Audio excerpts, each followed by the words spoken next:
எந்த கருப்பொருள் பற்றி பேசுகிறோமோ வீடியோ பேட்டி முடிஞ்ச உடனே பாதி பேர் ஓடி போயிடுவோம். அப்புறம் அந்த கருப்பொருளை தாண்டி வேற வேற விஷயங்களை பேச ஆரம்பிச்சிடும். நம்ம சமூக போராட்டங்கள் எல்லாமே பல நேரங்கள்ல அப்படிதான் இருக்கும். அதனாலதான் என்ன செய்வாங்க அப்படின்னா, தலைவர்கள் மூத்த தலைவர்களுடைய உரை, தலைமை உரையை கடைசியா போடுவாங்க. இந்த தலைவர்கள் உரையாற்றி முடிச்சுட்டாங்க அப்படின்னா அடுத்தவங்க என்ன கருத்து சொல்ல வர்றாங்க அப்படின்றத கேட்கறதுக்கு செவியலும் இருக்காது. நிறைய பேர் கடமைக்கு வந்த மாதிரி தலைவர் கூட வந்துட்டோம், ஒரு இடையிலேறி வந்துட்டோம், ஒரு வழி இல்லாம உட்காந்துட்டு இருக்க மாதிரி போயிடும். முதல்ல இந்த சமூகம் ரொம்ப புரிந்த வேண்டிய காலகட்டத்தில் இருக்கும். கருமைக்குரிய ஒரு அண்ணன்மார்கள் முருகன்ஜியோட நான் ரொம்ப டிராவல் பண்ணியிருக்கேன். நாங்களே ஒரு புரிஞ்சுக்கிட்டது கிடையாது. அதுகளை கௌரவம் பொறுமையில எப்படி சொல்றது, ஒரு ஞானமே இல்லை அப்படின்னா அவர் கோவப்பட்டு பார்க்கவே முடியாது. அந்த அளவுக்கு ஒரு பெருமையான மனிதர். அவருக்கு நம்ம பொறுமையை கற்றுக்கலாம். வரலாறு உயிரமிக்க போராட்டங்களை நம்ம முருகன்ஜி மாதிரி தலைவர்கள் அண்ணன்மார்கள் கற்றுக்கொள்ள வேண்டும். புரியாம கேள்வி பண்ணிட்டு இருக்கேன். சமூக வலைத்தளங்கள்ல பார்த்தீங்கன்னா எங்களுடைய போராட்டங்களை புரியாம கேள்வி பண்றேன். ஒரு கார் வாங்கிடக்கூடாது, எடப்பாடி பழனிசாமி வாங்கி கொடுப்பாங்க, வீடு கட்டிடக்கூடாது, கொள்ளையடிச்சுட்டாங்க. யாரையும் பார்த்து பேச முடியல. யாராவது ஒருத்தரை பார்த்து எங்கேயாவது தனியா பேசிட்டு இருந்தோம்னா, உதாரணமா ஒரு கான்ட்ராக்ட்னு வச்சுக்கோங்க, அவர்கிட்ட ஏதோ டீல் பேசுறேன், அவர் கான்ட்ராக்ட் சம்பந்தமா ஒரு பெட்டிஷனை போடுறாங்க, வாங்குறாங்க. ஆனா நம்முடைய சமூக மக்கள் எங்களுடைய போராட்டத்திற்கு கொடுத்த வரவேற்பை விட எங்களை கேள்வி பண்ணி ஒரு பெரிய அது என்ன சொல்றது, எங்களெல்லாம் அந்த அவனுடைய மன வேதனைக்கு ஒரு மருந்தாக அப்படிதான் யூஸ் பண்றான். அவன் ஜாலியா யூஸ் பண்றான், கமெண்ட் பண்றான். மற்ற சமூகங்கள்லாம் பார்த்தீங்கன்னா இப்போ என்ஏர் சென்னை இருக்கிறது, டாக்டர் ராமதாஸ் அவர்கள், அன்புமணி அவர்கள் எப்படி முன்னிலைப்படுத்துகிறார்கள், பரவல் சமயம் இருக்கிறது, திருமாவளவன் அவர்களை எப்படி முன்னிலைப்படுத்துகிறார்கள். இங்க பார்த்தீங்கன்னா எங்களை முன்னிலைப்படுத்துவதை விட நீங்க அரசியல் கட்சி தலைவர்களையும் சினிமா நடுவர்களையும் அதிகமாக முன்னிலைப்படுத்திருக்கீங்க. முதல்ல நீங்க திரும்பினா மட்டும்தான் அடுத்த கட்ட போராட்டங்களுக்கு நம்ம போக முடியும். இப்போ கலர் ரெக்ளமேஷன் அதை பற்றி பேசிட்டு இருக்கோம். எத்தனை பேருக்கு தெரியுமில்ல, அண்ணன் ஒரு கிளாஸ் மாதிரி எடுத்தாங்க. அந்த அளவுக்கு தமிழையும் வீர உரையாற்றுவதற்கு எனக்கு அவ்வளவு தூரத்துக்கு நாலேஜும் பற்றாது, அண்ணன் அளவுக்கு எனக்கு அனுபவம் பற்றாது. சுருக்கமா சொல்றேன், நம்ம அண்ணன் சொன்னதான் இன்னைக்கு இந்த திருவாமநல்லூர்ல பிரச்சனை நடந்தது. கைரேகை சட்டத்தை எதிர்த்து நம்முடைய மக்கள் எல்லாம் போராடுகிறார்கள். 16 பேரை சுட்டுக் கொண்டுறான். இங்கிலாந்து நாட்டை பொறுத்தளவுல ஒரு காக்கா குருவியை சுட்டுக் கொண்டா கூட விளக்கம் கேட்டுதான் கொள்ள முடியும், சும்மா யாரையும் சுட்டுக் கொள்ள மாட்டான். அது அவருடைய சட்டம். அதுல ரொம்ப ஸ்ட்ரிக்டா இருப்பான். நம்ம போராட்டத்துல யார் யாரெல்லாம் போராடினாங்களோ அவங்களெல்லாம் தூக்கில போடும்போதும் சரி, போர்லையும் சரி, எல்லா இடத்துலையுமே அவங்கள்ட்ட விளக்கம் கேட்ட நேர்முறையா தான் அந்த பதவிகளையெல்லாம் நிகழ்ந்திருக்கிறது. எல்லாமே ஒரு மிகப்பெரிய விளக்கத்துக்கு முன்னாடிதான் நடந்திருக்கும். திருவாமநல்லூர்ல மட்டும் அந்த அளவுக்கு நடக்கல. இது சம்பந்தமான விவாதம் இங்கிலாந்து பார்லிமெண்ட்ல பெரிய அளவுல வெடிச்ச உடனே அன்னைக்கு இருக்கக்கூடிய ஆட்சியாளர்கள்லாம் இது மிகப்பெரிய தவறு, இந்த பாவத்துக்கு இந்த பிராயசித்தம் பண்ணணும்னா கள்ளர் சமூக மக்களுக்கு அவருடைய கல்வி, பொருளாதாரம், கூட்டுறவு, சமூக முன்னேற்றத்துக்கு ஏதாவது இந்த உடனே செய்யணும் அப்படின்னு சொல்லிட்டு தான் 1920 கவர்மெண்ட் ஆஃப் இந்தியா 1919 படி கள்ளர் ரெக்ளமேஷன் கொண்டு வருவாங்க. அதை கொண்டு தேடி மார்க்கெட் கொண்டு வந்தது கள்ளர் ஸ்கூல். அதுக்கப்புறம் பாத்தீங்கன்னா திருவாமநல்லூர்லயே அந்த படுகொலை நிகழ்வு 4 மாசம் கழிச்சு செப்டம்பர்ல நினைக்கிறேன் அங்க ஒரு கல்லூரி ஸ்கூலுக்கு வந்துடுவாங்க ஆரம்பிச்சு. அந்த பள்ளியோட நிலைமை அன்னைக்கு போய் பாருங்க, ரொம்ப சிறிய மடங்குதான் இருக்குது. 1934 கல்லூரி மீட்பு குழுன்னு ஒண்ணு போடுறாங்க. அப்படி போடும்போது அது சம்பந்தமா கட்டிடங்கள், கல்வி நிலையங்கள் கட்டும்போது அது திறந்து வைக்கிறதுக்கு இங்கிலாந்து மன்னர் ஜார்ஜ், அவங்க மனைவி லேடி பேட்ரிசி எல்லாருமே வர்றாங்க. அப்படியே ஜல்லிக்கட்டே நடக்குது. இங்க ஜல்லிக்கட்டு நடத்தி அந்த அளவுக்கு மிகப்பெரிய ஒரு வரவேற்பை வந்து நம்முடைய மக்கள் கொடுக்கிறார்கள்.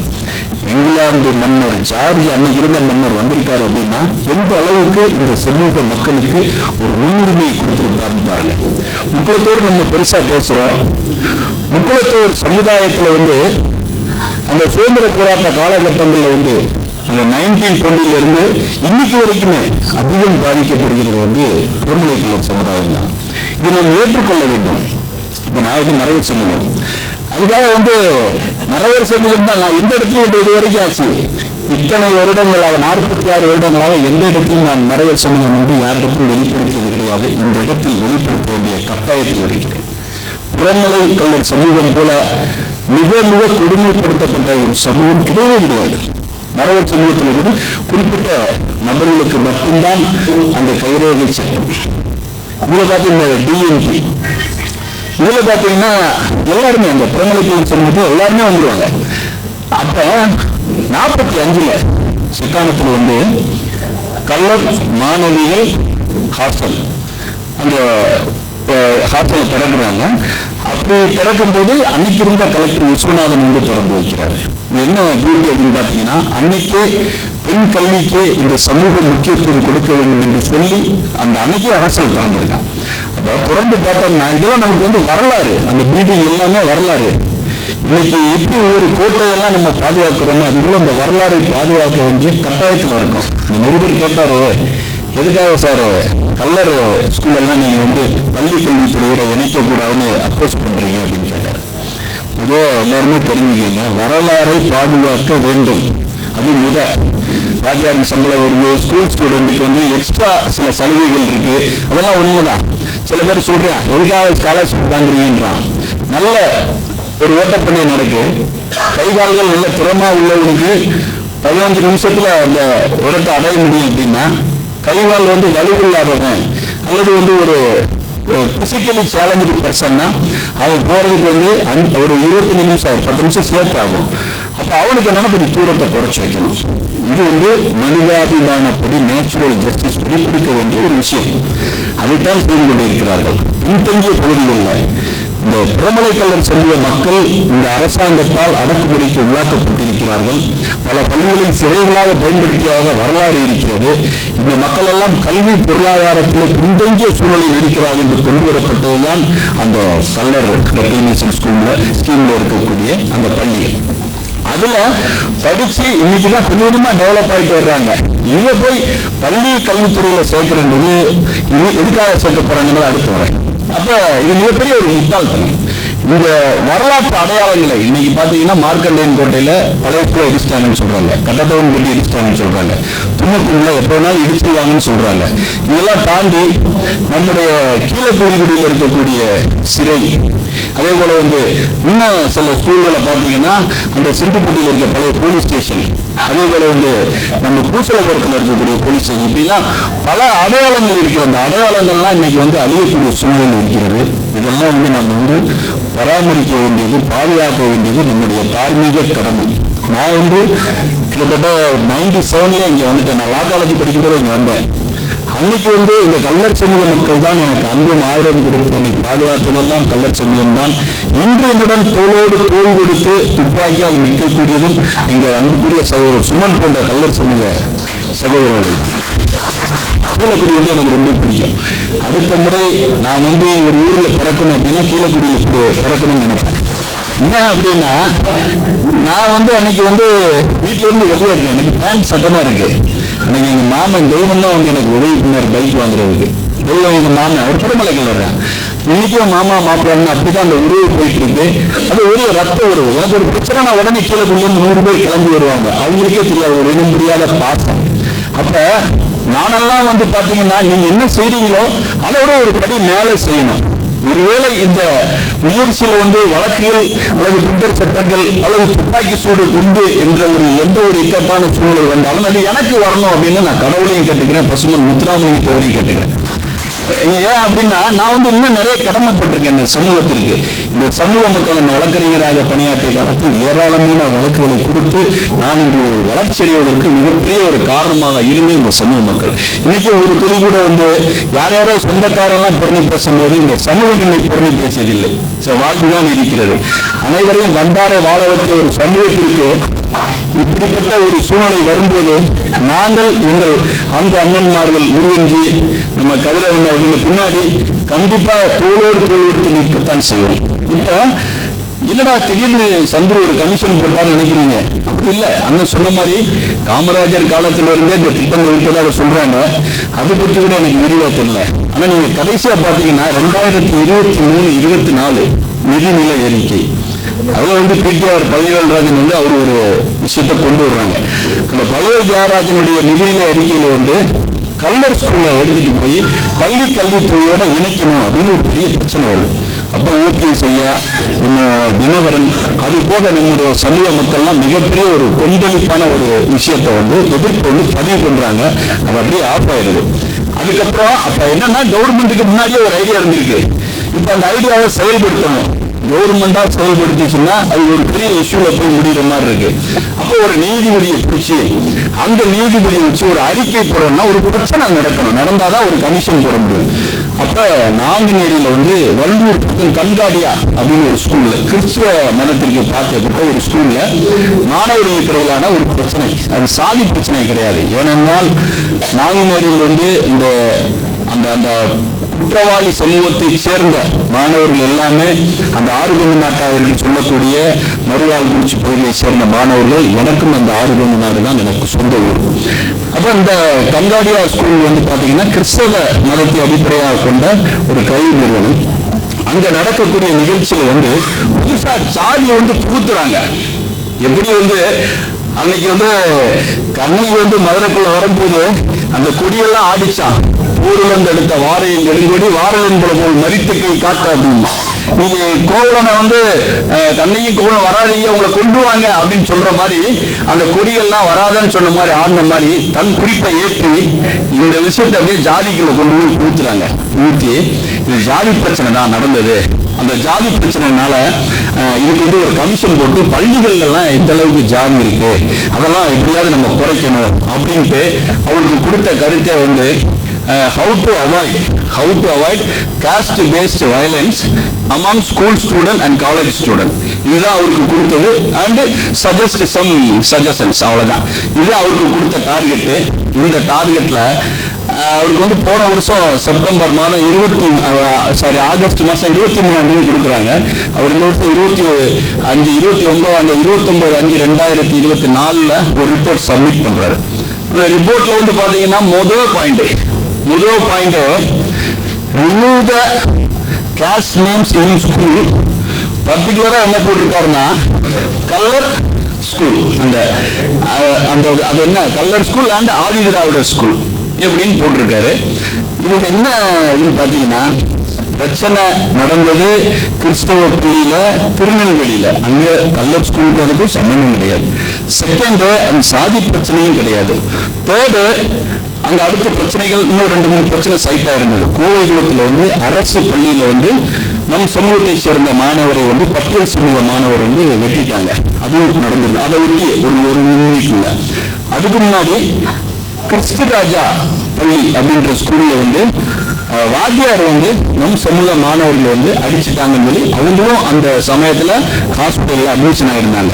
என்ன ஒரு பெரிய கொடுமைன்னா நம் சமூக மாணவர்களுக்கு பெட்டு கூட கிடையாது. இங்க அந்த நாங்குநேரி சம்பவத்துல பாதிக்கப்பட்ட பையனை பார்க்கறதுக்கு எத்தனையோ பேர் வந்தாங்க. நம் சமூகத்தில் உள்ள அரசியல்வாதிகளும் போனாங்க. ஆனா அந்த பெட்டை கூட நம்ம பசங்க கீழே படுத்திருந்தவனுக்கு வாங்கி கொடுக்கறதுக்கு யாருக்கும் மனசு வரல, அவங்களை பார்க்கவும் மனசு வரல. அந்த இடத்துல பாத்தீங்கன்னா சில சமூகங்களுக்கு எக்ஸ்ட்ராவான ஒரு ப்ரிஃபரன்ஸ் கிடைக்குது அப்படின்ற ஒரு வேதனை எங்களுக்கு இருந்தது. அது சம்பந்தமா ஆவேசமா பேட்டி கொடுத்தோம். அந்த பேட்டியோட விளைவு கடந்த செப்டம்பர்ல என்னை கைது பண்ணாங்க. கைது பண்ணாலும் அன்னைக்கு இருந்த மேஜிஸ்ட்ரேட் அதெல்லாம் ஒரு ரிமாண்ட் பண்ண முடியாதுன்னு சொல்லி அங்கேயே ஓன் பெயில விட்டுட்டாரு, வெளியே வந்துட்டார். ரிமாண்டை ரிஜெக்ட் பண்ணிட்டாரு, வெளியே வந்துட்டான்.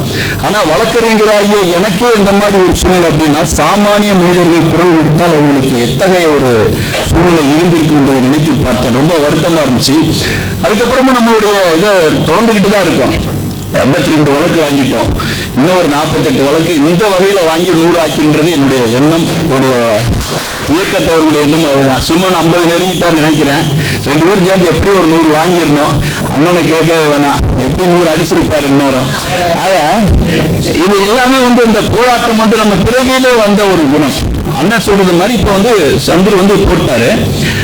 அதுக்கப்புறம் நான் கேட்கிறேன், கிறிஸ்தவ பள்ளிகள்ல அப்புறம் கங்காடியா ஸ்கூலும் சரி, கிறிஸ்தராஜா ஸ்கூலும் சரி, அரசு பள்ளியில நடந்திருக்கு. நீங்க ஏன் மற்ற அந்த கிறிஸ்தவ மதம் அல்லது வேற மதங்களுடைய அந்த மதங்களுடைய பேரை எடுங்கன்னு சொல்லி ரெக்கமெண்ட் பண்ணாம, சம்பந்தம் இல்லாம தென்னை மரத்துல தேவை கொடுனா பனை மரத்துல நெருங்கி போகுது அப்படின்ற கதையா நீங்க வேற ஒரு ரெக்கமெண்டேஷன் கொடுத்துட்டு இருக்கீங்க. நீங்க பாத்தீங்கன்னா இவங்களுடைய எல்லா விஷயங்களுமே இந்த படத்துல ஆட்டோ ஓடாது. அப்ப ஆட்டோவை சரி பண்ணி ஒர்க் ஷாப்காரங்க போக மாட்டாங்க. ஒருத்தர் இந்த கண்ணாடியை திருப்பி ஆட்டோ ஓடும். வித்தியாசமா இருக்கு. இவங்க பிரச்சனை எங்க நடந்திருக்கு, அது என்ன பிரச்சனைன்னு தெரியாம ஏதோ ஒரு விஷயத்தை எடுத்து ஒரு ரெக்கமெண்டேஷன் கொடுத்துட்டு இருக்காங்க. அடுத்தது இடையில இன்னொரு பாயிண்ட் சொல்றாரு, எல்லா அந்த பெருவாரியான சாதி வகிக்கக்கூடிய பகுதியில் இருக்கக்கூடிய அந்த சாதியை சேர்ந்த ஆசிரியர்கள் அந்த பணியாற்ற விடக்கூடாதுன்றாரு. இவரே சண்டை எடுத்து விடுறாரு போல இருக்கு. பெருவாரியா இருக்க சாதி அந்த சாதியை சேர்ந்த மக்கள் வசிக்கக்கூடிய பகுதியில அவங்கள வாத்தியாரா போட்டா கூட பிரச்சனையை அவர் பேஸ் பண்ணுவாரு. சில சின்ன சின்ன விஷயங்களை அவர் அதை காம்ப்ரமைஸ் பண்ணி போயிடுவாரு. அங்க போய் மைனாரிட்டி ஜாதியில உள்ளவன ஒருத்தனை போட்டா இந்த ஸ்டூடெண்ட் எப்படி இருப்பான், அந்த மக்கள் சேர்ந்து அடிப்பான். இதுதான் பிரச்சனை. இவரே தூண்டுறாரு போல இருக்கு. இது நேர்மாறான கருத்துக்கள். சந்துரு அவர்களை பொறுத்தளவுல அவரை பத்தி நம்ம ஒரு கம்யூனிஸ்ட் சிந்தனையாளர். அந்த கம்யூனிஸ்ட் சிந்தனையாளர்னால ஒரு லயோலா காலேஜில் படிக்கும் போதே கல்லூரியிலிருந்து வெளியேற்றப்பட்டவர். அவர் அளித்த தீர்ப்புகள் எல்லாமே அப்படிதான் இருக்கும். ஜெய்பீம் படமே 93 ஒரு வழக்கறிஞரா இருக்கும்போது நடந்த ஒரு வழக்கு. அந்த வழக்கு சம்பவத்தை பின்னிட்டு எடுக்கப்பட்டதுதான். அந்த ஜெய்பீம் படம் வந்ததுக்கு பின்னாடிதான் எங்களை பத்தி எல்லாருமே கொஞ்சம் பேச ஆரம்பிச்சாங்க.